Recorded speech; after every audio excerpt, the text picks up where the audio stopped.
We're in the home stretch on the ethics material now. So what we have remaining here is we have three, I'm going to call them case studies: the Glenarm Company, Preston Partners, and Super Selection.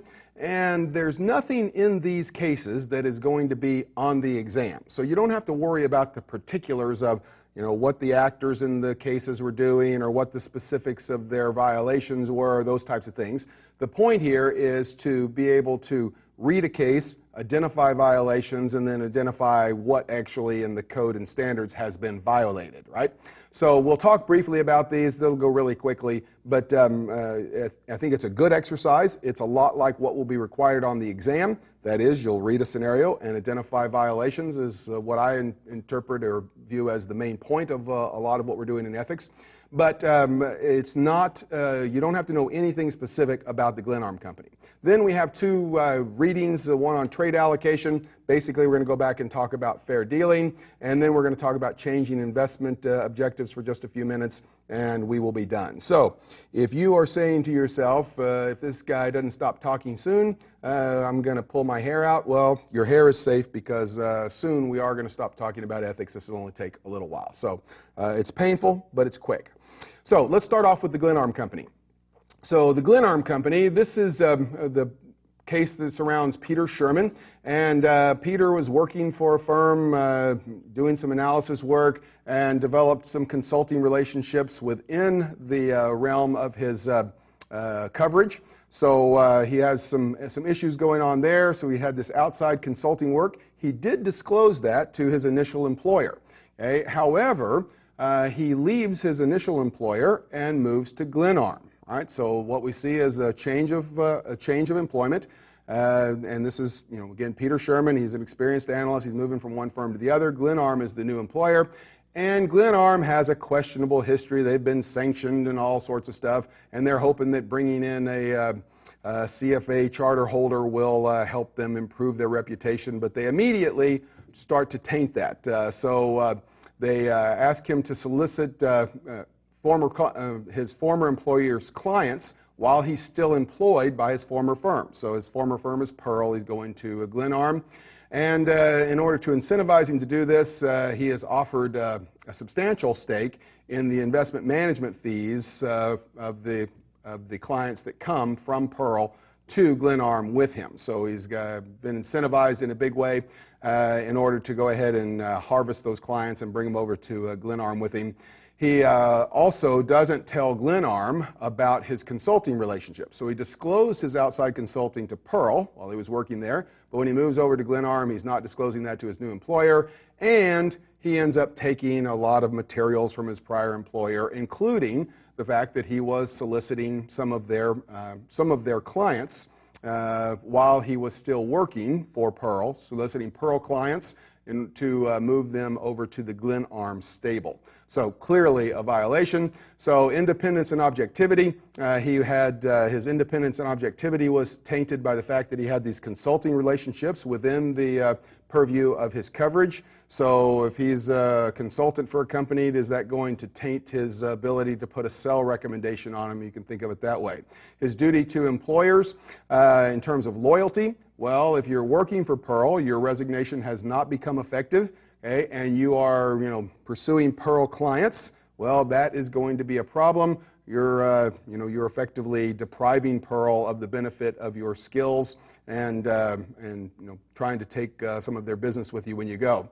So also additional compensation arrangements. When he moves to Glenarm, he doesn't tell Glenarm about his outside consulting work. So even though he had it disclosed at Pearl, when he moved and changed companies, he was obligated. I have a new employer. I have to disclose outside arrangements to my employer.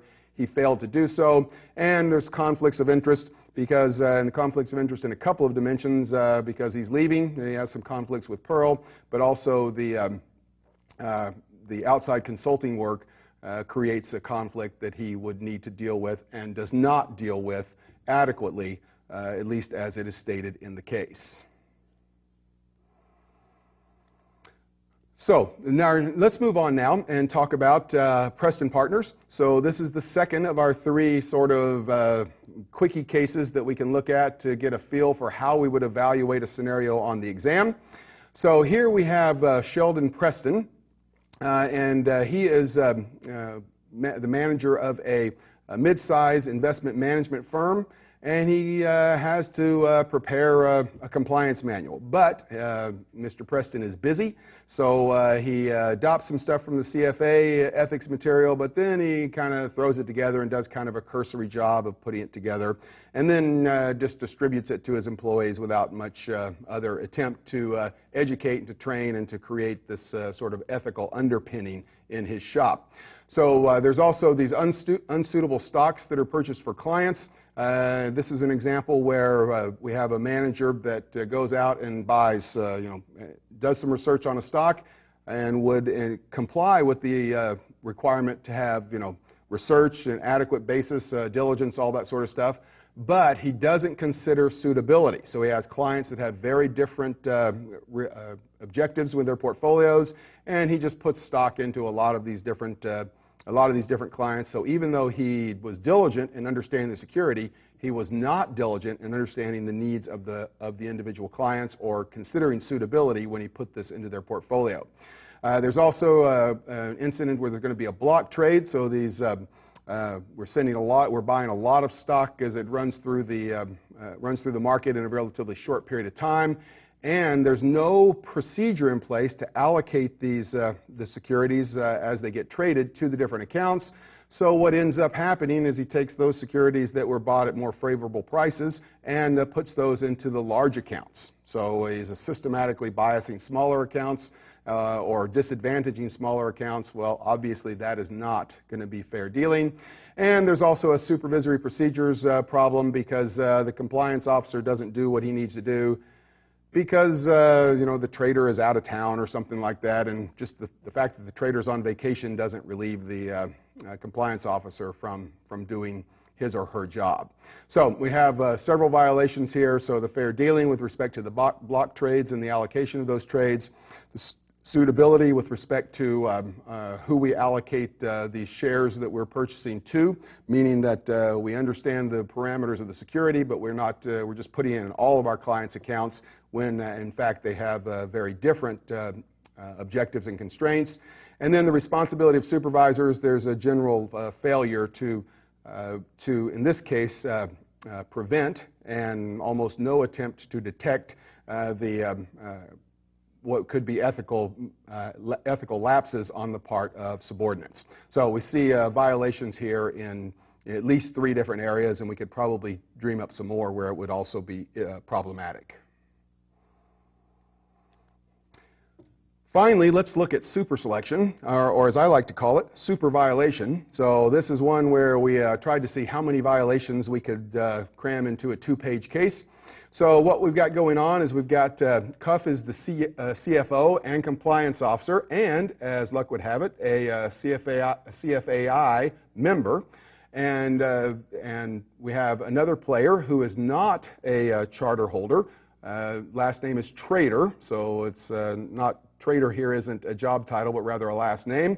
So Trader is a portfolio manager who is not a CFA Institute member, but Cuff and the management of the firm, Super Selection, have adopted CFA parameters into their ethics policies. So even though Trader is not a CFAI member, the trader is still subject to the code and standards as we would see them, all except for, of course, Part 7. So Cuff needs to monitor traders' activities and impose sanctions if needed, and as it turns out, trader just sort of goes crazy and buying securities on a whim and dumping them everywhere that he or she decides to dump them. So very little oversight, very little in the way of diligence or a consideration of suitability for that matter. So in fact, we purchase unsuitable securities and without any reasonable basis, and then start allocating those to clients, and that's always going to be a problem. So client's interests always come first. So trader is also front-running trades in order to make profits personally. So that's going to be an issue as well. And if you want to look at what the violations are, well, loyalty, prudence, and care. The trader effectively changes an investment recommendation because the CEO of the company asks for the recommendation to be changed, well, that's not going to be loyalty. That's, well, maybe it is loyalty, but it's not loyalty to the clients. Suitability, there's no consideration of suitability. It just buys a bunch of this stock and then dumps it into a bunch of portfolios. There's a massive failure in terms of responsibility of supervisors. There's no attempt to prevent or detect this wrongdoing. Diligence and reasonable basis. The fact that somebody you've known for a long time says, oh, you should buy this stock, that's not a reasonable basis. You've got to have some sort of research underpinning. It would be fine to say that is what spurred the investigation. I verified independently, modeled all that sort of stuff, but none of that goes on in this case. It's just somebody says, oh, buy this, and everything's going to be fine. Trader is actually on the board of the company that the shares were purchased, on the board of that company, and dumping them into the portfolios, and is compensated via stock options and some cash, and none of that gets disclosed. So we also have a priority of transactions in terms of front running and those types of things. So super selection here gives us, like I say, it's an exercise in seeing how many violations we can cram into a two-page case. If you read through super selection and you just look at that and you say, I just can't find anything wrong, well, then you probably have some serious studying to do and maybe some personal ethical issues. So it shouldn't be hard to spot a large number of violations as you go through super selection. Let's think for a little while about trade allocation, in particular as it relates to fair dealing and disclosure. So this is a quick exercise, so not a whole lot of material here. But the biggest point that's to be made here is that ad hoc trade allocation procedures are not consistent with the standards. So what we mean by ad hoc is, oh, we have some sort of block trade, or we have some shares in an oversubscribed IPO, something like that, and then we're going to put them into client portfolios. Well, if we're just going to do that, we're going to do it differently every time. That's what it means to be doing it ad hoc, that is without some sort of formal procedure or predetermined plan. Well, what we're going to end up doing is one of two things. We're going to end up putting them into portfolios, putting these shares into portfolios that reward us based on performance rather than asset size. So these are it's a hot IPO. We all know about IPO underpricing. Everybody wants those shares. Well, you have one portfolio that rewards you based on some percent of assets under management, another that rewards you based on performance. If you think you've got a line on something that's very likely to perform well over the next period, then you're going to be incentivized to put those into that portfolio that has performance-based fees. That would be one alternative. The other that's also inconsistent with standards is it just ends up in favored client portfolios. And favored client could be a client that had been there a long time, that had great New Year's Eve parties, or whatever it happened to be. But the point here is that this ad hoc distribution or allocation of the shares is going to lead to something that is systematically disadvantaging the clients that don't have good New Year's Eve parties, or are asset-based rather than performance-based fee accounts. So we want to do something that is not going to systematically bias or disadvantage these other accounts. So the proper response is to do something that will not be ad hoc. So we want to get advanced indications of interest, so we know we're going to get some new issues, that is shares in this hot IPO. Well, we could talk to the portfolio owner and say, well, who's interested in having those? Then I think an important sort of caveat along these lines is that we want to distribute the shares by client, not by manager. Now, why is that? If we say we have 10 managers and 100 clients, so each manager has 10 clients, then if we distribute them by manager, we've got to monitor the process 10 times over. Right? So we've got to say, well, is that manager doing it in a systematic, non-ad hoc manner that is fair to everybody? And then we've got to go to the next manager and the next manager. Whereas if we do it at the firm level, we say, okay, here's all the portfolios, here's the suitability requirements, and then we distribute them by client rather than to the individual managers. Well, we can do it one time. So what we need is to have a fair, objective method for trade allocation. And it would be could be something as simple as pro rata, based on sort of the size of the portfolio. So we wouldn't be thinking of favored client. We wouldn't be thinking of how we're compensated. So something, doesn't have to be pro rata, okay, but it does have to be something that is, one, premeditated, and two, fair in the sense that nobody is systematically disadvantaged. So that's the trade allocation thing. Avoid the ad hoc process. And finally, our changing investment objectives reading to wrap up the ethics material here. I can imagine that you are very happy to see this one coming at you. So and there's more good news actually. It's really short, so we're going to be done here in 2 minutes. So hang in there just a little bit longer. So what is the point here? Well, what we're talking about literally is changing investment objectives. So you can think of this in the simplest case as having, or we've got an IPS, we've got some sort of strategy portfolio, we've got maybe some tactical variation from that, but now we're going to change the way we do things. We're going to move from being large cap equity to junk bond, or something along those lines. We're going to do something that is inconsistent with our previous objectives or processes. Well, if we're going to change security selection or portfolio selection process, okay, then we've got to notify or disclose that to the customer. So whatever we're doing today has to be consistent with the stated objectives and constraints of the fund or of the portfolio. And if we want to change that, okay, well, then we've got to make sure that we notify the investors in advance. So we've got to follow the strategy or mandate. Okay, and if we decide, well, that's not going to work, we've got to change that. Then we have to notify investors of the change in the selection process or the portfolio construction process, and we've got to secure documentation that we are in fact authorized under the new proposed changes.